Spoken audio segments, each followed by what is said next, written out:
Making of a Nation, a program in special English by the Voice of America.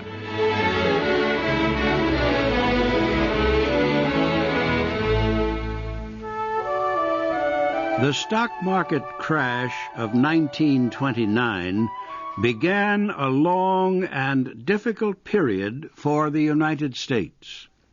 President Herbert Hoover struggled to find solutions as the nation sank into the worst economic crisis in its history. But the Great Depression was not the only problem demanding answers from Hoover. The president also had to deal with a number of important foreign policy issues. There were revolutions in South America. The economic situation created serious problems in America's relations with Europe. And Japan launched a campaign of aggression in northeastern China. Hoover failed in his efforts to solve America's economic troubles, but, as we will see in our program today, he did succeed with some of his foreign policies. He and most other Americans, however, would fail to understand the long-term importance of the forces gaining control in Germany and Japan. Herbert Hoover's foreign policies were marked by his desire to make friends and avoid war.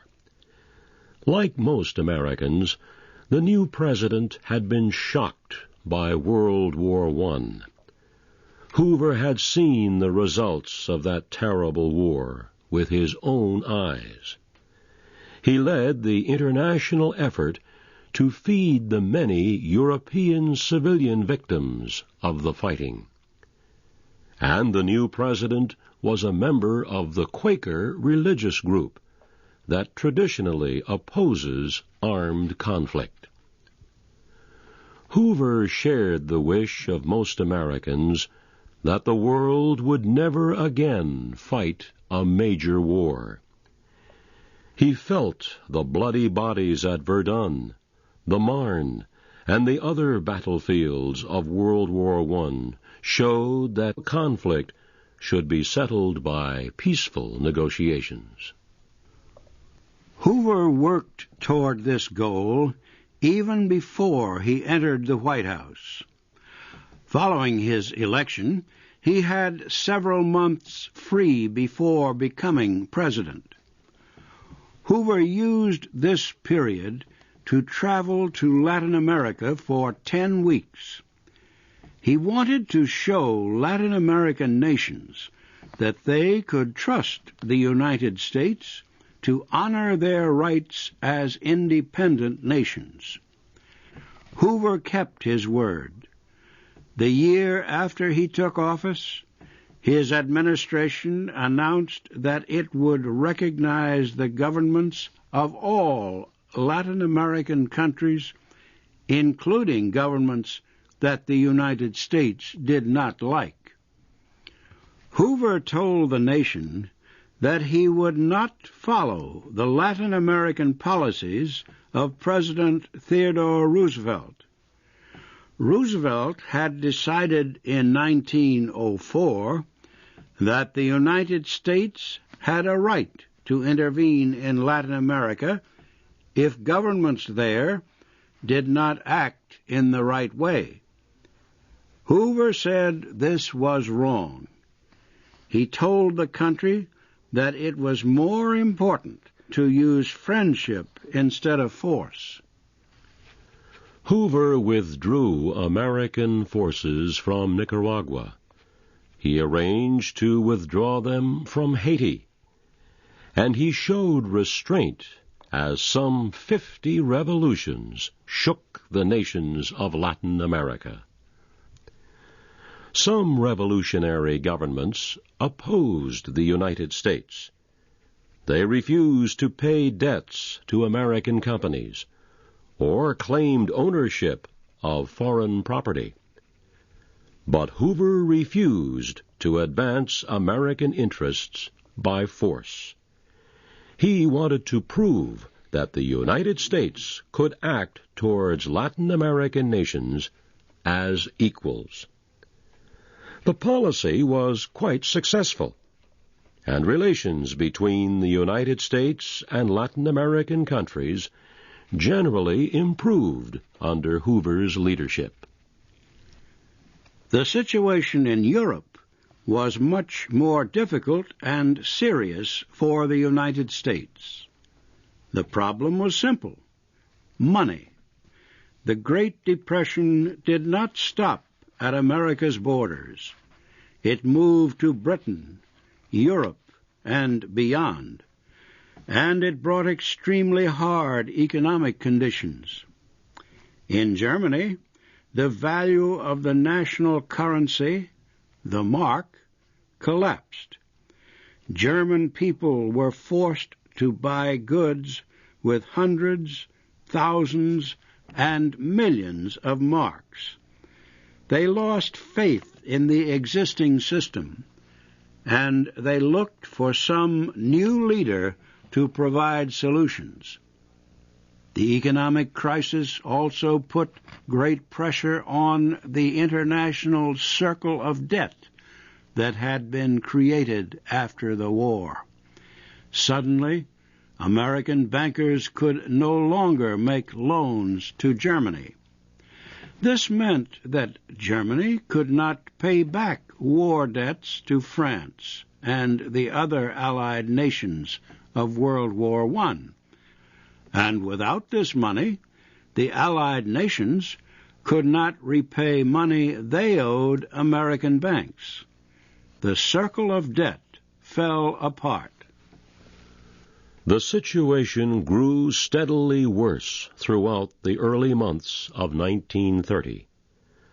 Hoover finally had to announce that all nations could delay their debt payments to the United States for 1 year.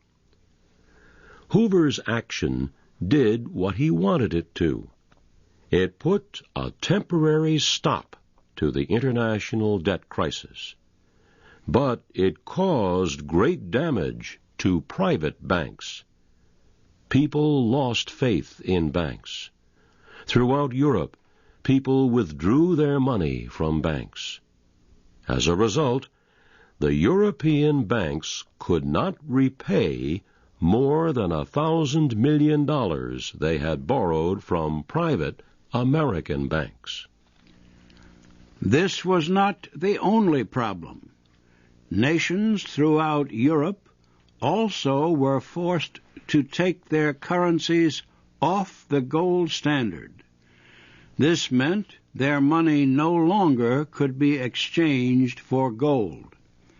The economic situation grew worse, and, as it did, serious political tensions began to threaten peace in Asia and Europe.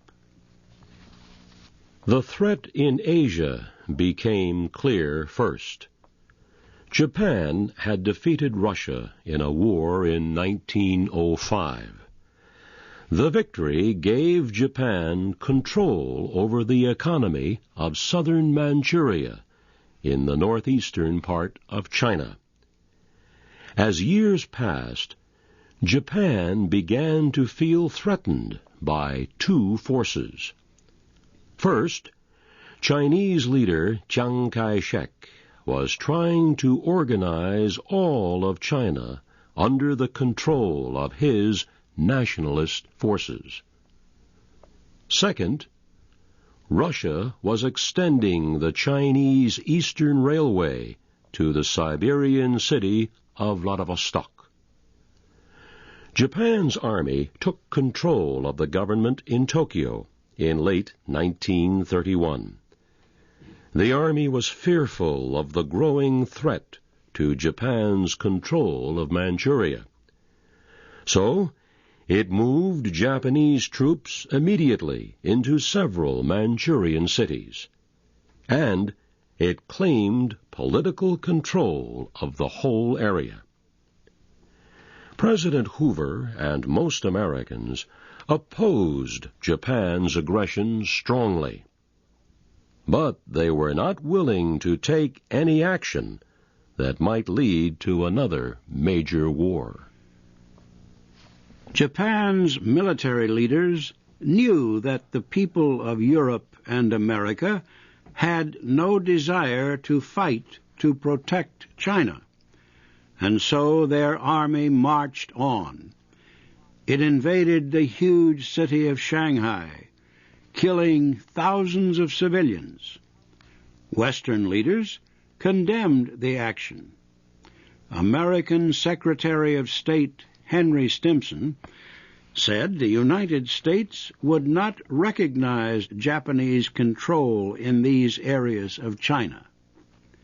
But again, Hoover refused to consider any economic actions against the Japanese, and he strongly opposed taking any military action. The League of Nations also refused to recognize Japan's takeover. It called Japan the aggressor in Manchuria. Japan reacted simply. It withdrew from the League of Nations. Most Americans were not happy about Japan's clear aggression, but they were not willing to fight force with force. This was less true for Secretary of State Stimson. Stimson was a follower of the old ideas of President Theodore Roosevelt. He believed a nation could only have a strong foreign policy by being strong and using its military power in times of crisis. But Stimson's voice was in the minority.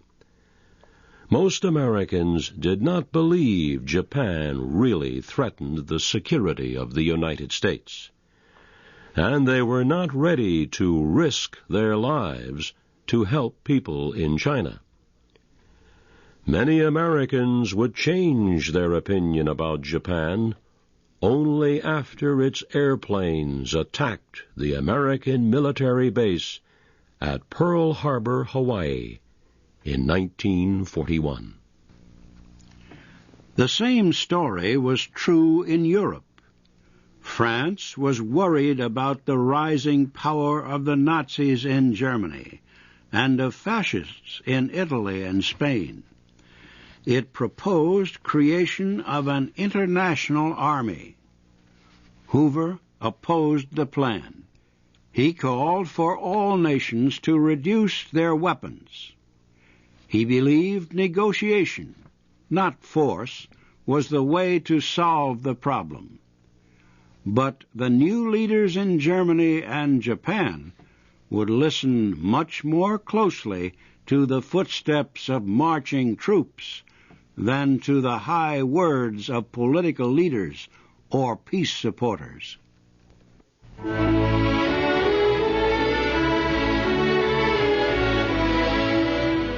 You have been listening to The Making of a Nation, a program in special English by The Voice of America. Your narrators have been Morris Joyce and Larry West. Our program was written by David Jarmel.